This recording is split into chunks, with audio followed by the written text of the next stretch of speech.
जम्मू कश्मीर में पहले तो बाबा का बुलडोजर चला, उसके बाद जिन लोगों के घर बच गए थे उससे जिनके भी कोई कंस्ट्रक्शन बच गया था, अब आपको उस कंस्ट्रक्शन का प्रॉपर्टी टैक्स देना होगा, जो कि सरकार का एक फरमान निकला था 1 अप्रैल से लागू किया जाएगा। उसके कुछ कंडीशंस हैं, लेकिन निकालते साथ ही सरकार ने कहा कि अब हमें लगता है कि अब हमें लोगों की सजेशन लेनी चाहिए। तो उसी सजेशन को लेकर, प्रॉपर्टी टैक्स को लेकर और कुछ मुद्दों को लेकर हमारे साथ बात करने के लिए मौजूद है सफ़ीर अहमद चौधरी साहब।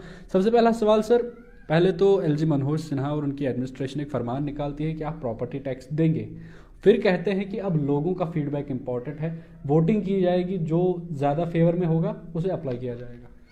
देखिए, ये तो एक अलग तरीके की मतलब यहाँ पर ये जो कार्रवाई चल रही है इस टाइम पे, पहले सरकार एक नोटिस निकालती है, फिर उसके बाद दूसरा निकालती है, फिर तीसरा करती है, फिर ये सजेशन, तो सजेशंस ही चाहिए थी इनको, तो पहले भी ले सकते थे। और सजेशंस के लिए भी कौन सा कोई पैरामीटर रखा हुआ है इन्होंने कि भाई कौन सजेशन देगा और किसकी सजेशन पहुंच रही है, कौन सजेशन दे रहा है और किसकी सजेशन सुनी जा रही है। सजेशन ज़्यादा से ज़्यादा अगर एलजी साहब को चाहिए होगा तो वो बीजेपी से लेंगे, और तो ये भूल जाए कि जम्मू कश्मीर की पब्लिक के हित में कोई काम करेंगे या उनकी कोई बात सुनेंगे। ये उनकी अगर बात सुननी है तो मैं यहाँ से क्लियर बता देता हूँ कि भाई हमारी इस टाइम पे हालत नहीं है। पहली मार हमें पड़ी थी मिलिटेंसी की, दूसरी मार पड़ी कोविड की, और तीसरी मार पड़ी है बीजेपी की। और ये जो बीजेपी की मार पड़ी है ये पिछली दोनों मारों से ज़्यादा है हमें। इतना नुकसान हमारा मिलिटेंसी ने नहीं किया था, इतना नुकसान हमारा कोविड ने नहीं किया था जितना बीजेपी ने किया है। बीजेपी ने सारे कॉन्ट्रैक्ट जितने भी थे हमारे यहाँ पर ठेके, जो हमारे लोग काम करते थे, वो पैसा यहाँ का यहाँ फ्लो करता था, और हर किसी गरीब के हाथ में वो थोड़ा बहुत कहीं ना कहीं आता था। तो वो सारे के सारे ठेके उठा के यूपी बिहार के लोगों को, दिल्ली के लोगों को दे दिए गए हैं। पहली मार तो यहाँ पर पड़ी, और दूसरी मार यहाँ पर पड़ी कि हमारे ही तो यहाँ पर कंस्ट्रक्शन का चलता रहता है, हमारा लोगों को घर बनाने, किसी को 2 कमरे, किसी को 1 कमरा बेचारे को। तो हमारी यहाँ की जितना भी माइनिंग माफिया इस टाइम पर बाहर से ला के बैठाया, वो हमारे को जो ट्राली बजरी की, रेत की हमारे को 500-1000 में आती थी, वो सीधी 10,000-12,000 हो गई ट्राली। टिपर शिपर तो भूल जाओ, खरीद ही नहीं सकता आदमी। अगर 500 सैकड़े वाली गाड़ी मंगानी तो बंदा खरीद ही नहीं सकता, औकात ही नहीं रही है हमारी कि भैया 500 सैकड़े वाली गाड़ी एक बार में मंगवा सकें। तो वो हालत कर दी है हमारी स्टेट की। ऊपर से जॉब कोई है नहीं है, जिनके जॉब हैं बेचारों के, उनकी सैलरियाँ बंद करके रखी हुई हैं। हमारे कितने सारे डिपार्टमेंट यहाँ पर स्ट्राइकों में बैठे थे बेचारे, कश्मीरी पंडित से लेके सारे सारे के सारे, उनकी सैलरियाँ बंद करके रखी हैं। सिर्फ वो ये कह रहे थे कि यार कश्मीर के अंदर हमें खतरा है, हम नहीं जा सकते। कोई सरकार ने नहीं सुनी। यहाँ पर कमेटियाँ बनाई गई बीजेपी की, सजेशंस ली गई, कोई रिजल्ट निकला नहीं निकला। गेट रेडी, आपको 1 अप्रैल से ये टैक्स प्रॉपर्टी का पे करना पड़ेगा। ये सारी की सारी ऐसे ये बोल बुलाइए। वो तो आप कहते हैं कि जम्मू कश्मीर के लोगों की माली हालत ख़राब है, मनोज सिन्हा कहते हैं कि इनके पास आईफोन लेने के लिए पैसे हैं, इनके पास रिचार्ज डालने के लिए पैसे हैं, तो कुछ मामूली सा प्रॉपर्टी टैक्स क्यों नहीं? ये मैं बता दूं आपको कि ये माइंडसेट की बात है सारी, क्योंकि मनोज सिन्हा जी जो बात कर रहे हैं वो बात कर रहे हैं माइंडसेट की, क्योंकि ये उनका माइंडसेट है। अच्छा, यहाँ के लोगों के पास घर हैं, अच्छा इन लोगों के पास मोबाइल हैं, तो यही तो माइंडसेट है जिसके लिए हम हल्ला कर रहे हैं, जिसके लिए हम रो रहे हैं आज तक कि भाई ये आदमी फिट नहीं है जम्मू कश्मीर के लिए। यही तो हम कह रहे हैं। तो ये क्यों कह रहे हैं? वो इसीलिए कह रहे हैं क्योंकि ये इनकी माइंडसेट है, जो माइंडसेट जाहिर करता है कि देखिए जी ये तो रख रहे हैं वो सारे का सारा। और मैं पूछना चाहता हूँ आपकी विसात से, यहाँ से, मनोज सिन्हा जी, यहाँ पर फ़ोन है लोगों के पास, आप क्या चाहते हो? फ़ोन सारे इनसे छीन जाए, किसी के पास कोई गाड़ी ना रहे, किसी के पास कोई घोड़ा ना रहे, किसी के पास कोई घर ना रहे, तो क्या करना चाहते हैं? मतलब इसको वही यूपी बिहार बनाना चाहते हैं आप? उसी तर्ज पे यही दुख है आपको कि जम्मू कश्मीर के लोग थोड़े से ठीक हैं, घर से खाना मिल जाता है इनको, बेचारा थोड़ी थोड़ी ज़मीनें हैं इनके पास, कुछ ना कुछ मक्की मर्ची निकल आती है इनकी, तो इनको वो नहीं निकलनी चाहिए। ये भी बिहार के लोगों की तरह आपकी स्टेट जो है यूपी की, उसकी तरह भीख मांगे सिग्नल पे खड़े रह के। अभी सिग्नल पे जाके पता करें ज़रा कौन लोग और कहाँ के लोग हैं ये। क्या आप चाहते हैं कि जम्मू कश्मीर के लोग भी इसी हालत में आ जाएं? तो इसीलिए आपको दिल्ली से मतलब बीजेपी ने भेजा है कि भाई इन लोगों को इस तरीके से इस लेवल तक मारो कि ये लोग यहाँ पर पहुँच जाए। अगर यही नीयत है आपकी तो देखिए, जुल्म करने वाला जो है, जुल्म का एक दौर होता है, ख़त्म हो जाता है, और जालिम जालिम नहीं रहता है। एक ऐसे ही आप तो एलजी साहब हैं, इससे पहले गवर्नर साहब थे, परसों मैंने उनको रोते देखा किसी चैनल पर, मेरी सिक्योरिटी छीन ली, मेरा फलाना छीन लिया। तो एक ज़माना था कि उसको हमारा डीजीपी साहब यहाँ से रिसीव करते थे। वक्त वक्त की बात है सारी, ये आपके साथ भी होना है, जो उनके साथ आज हो रहा है वो आपके साथ भी होना है। जितना जुल्म करना है कर लो, लेकिन जुल्म की एक इंतहा होती है, वो जुल्म की इंतहा हो चुकी है, अब वक्त बदलेगा इंशाल्लाह। हाल ही में हमने देखा कि आपकी पार्टी ने भी जो ऑल पार्टी मीटिंग बुलाई थी, फारूक अब्दुल्ला उसकी क़ियादत कर रहे थे, उसका एक डेलीगेशन गया जिसमें आम आदमी पार्टी के भी मेंबर शामिल थे, जो दिल्ली कुछ नेशनल लीडर से मिले, अपोजिशन नेशनल लीडर से मिले, इलेक्शन कमीशन ऑफ इंडिया से मिले, लेकिन उसका कुछ खास नतीजा नहीं निकला। फिर भी क्या उम्मीद रखते हैं उस मीटिंग से आप?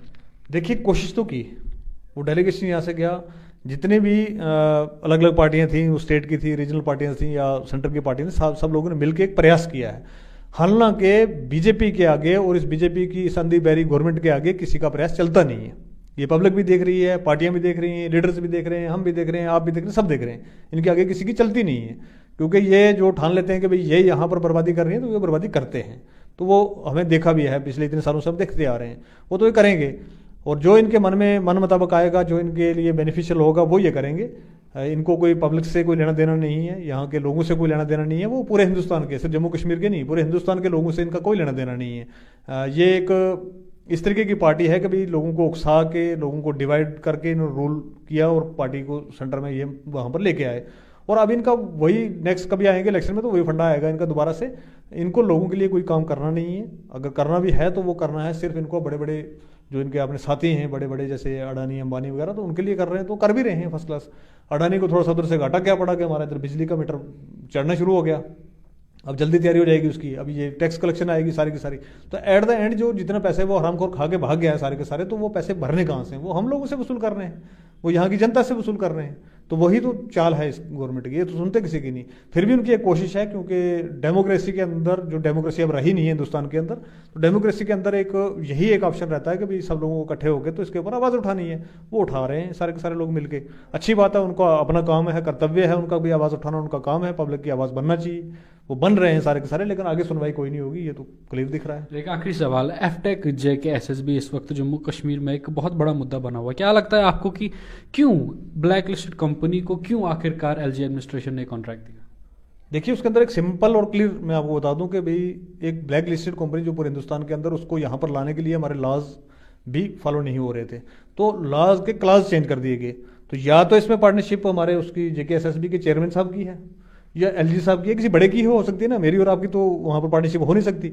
उस कंपनी के साथ कोई इस तरीके का है, या तो एलजी साहब के एडमिनिस्ट्रेशन का कोई बड़ा, या एलजी साहब खुद, या वो चेयरमैन साहब, वो बता दें, मैं क्या बताऊंगा उसमें, क्योंकि कुछ तो है जिसकी वजह से उसको इतना पकड़ के बैठे हो कि नहीं जी ये तो बड़ा गलत कर रहे हैं, ये तो बिल्कुल कंपनी सही है। और इसी कंपनी ने हमारे जम्मू कश्मीर के अंदर एसआई का क्या हालत किया, बाकी लोगों की क्या हालत की, और आगे फिर से वो करवाएंगे। या तो ये मामला है कि भी इनकी पार्टनरशिप है, उसके अंदर कुछ पैसा इनको वहां से खाना है, क्योंकि ये बड़ा यहाँ पर फाइनेंशियल बड़ा कोई ड्रामा होने वाला है। मैं बता दूं आपको कि एक एक बच्चे से 1000, 1200, 1500 रुपए लेके तो इससे एग्जाम कराए जाते हैं। लाखों के हिसाब से बच्चे आते हैं एक एक एग्जाम के लिए, और बाद में वो लिस्ट स्क्रैप कर दी जाती है। नौकरी तो किसी को देनी नहीं है, इनसे बेचारों से इकट्ठे करते रहो 1500, 1000 ला के ये भी भरते रहेंगे। तो ये एक तरीके का मतलब फाइनेंशियल स्कैंडल है पूरे का पूरा। अब उसको ग्राउंड पे उतारने के लिए कोई तो कंपनी चाहिए थी उनको, तो उनको इससे बेस्ट क्या होगा कि एक ब्लैक लिस्टेड कंपनी जिसका पहले से रिकॉर्ड खराब है, कल को बताने में आसानी होगी, हाँ जी ये कंपनी बहुत खराब थी, पहले से थी, हमारे से गलती होगी, तो अब ये कर गया है, तो अब ये ड्रामा हो गया, अब ये जो स्क्रैप कर देंगे लिस्ट, अगली बार कोई दूसरी कंपनी लेके आएंगे, और दूसरी कोई नहीं आएगी, फिर यही नाम बदल के कहीं से आ जाएगी। एक तो ये मुद्दा हो सकता है। दूसरा ये इसका ऑनर कहीं में पढ़ रहा था, तो इसके मालिक साहब जो हैं वो कोई पता नहीं गोयल के क्या नाम है कुछ उनका, तो वो भी यूपी से हैं, तो वो भी लिंक बनता है, वो भी लिंक बनता है, हो सकता है वो कैसे क्या वहाँ पर होगा, तो वो भी लिंक बन सकता है।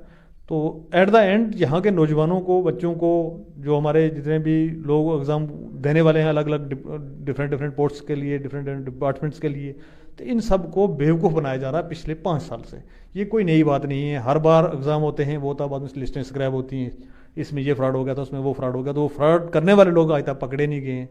वो मतलब गवर्नमेंट ये कहती है हम तो बड़ा पारदर्शी से काम करते हैं, तो कोई एक ही बता दीजिए जिन्होंने 25-25 लाख रुपए वसूल किए थे एसआई के लिए, तो कोई एक किसी को तो पकड़ दे, डिपार्टमेंट को छोड़ो किसी सिविल को पकड़ लेते। कुछ नहीं, ये मिली भगत है सारी की सारी, और जम्मू कश्मीर को सिर्फ लूटने का जो काम है वो किया जा रहा है, नौजवानों को इस टाइम पर दरबदर करने का काम किया जा रहा है। बात करने के लिए बहुत बहुत शुक्रिया। तो ये थे हमारे साथ सफ़ीर अहमद चौधरी, जिन्होंने कुछ अहम मुद्दों को लेकर अपनी राय दी। आपकी क्या राय है आप भी कमेंट बॉक्स में ज़रूर दीजिएगा। तब तक के लिए बने रहे इंडिया ट्रिब्यून न्यूज़ 24/7 के साथ। मुझे